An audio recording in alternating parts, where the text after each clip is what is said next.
अस्सलाम वालेकुम नाज़रीन, अव्हां ॾिसी रहिया आहियो सिंध आवाज़ न्यूज़ ऐं आऊं आहियां मोमल सिंधी। हाज़िर आहे हिन वक़्त जी अहम ख़बर।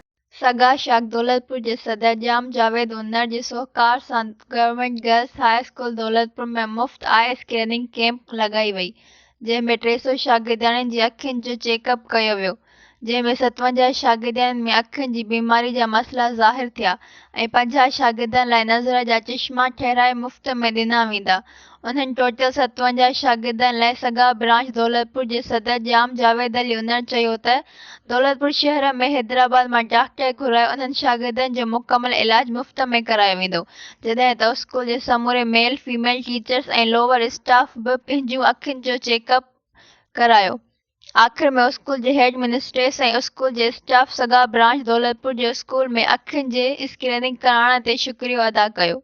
ऐं वधीक ताज़ा तरीन ख़बरनि लाइ ॾिसंदा रहो सिंध आवाज़ टीवी न्यूज़ ऐं सब्सक्राइब करणु न विसारींदा।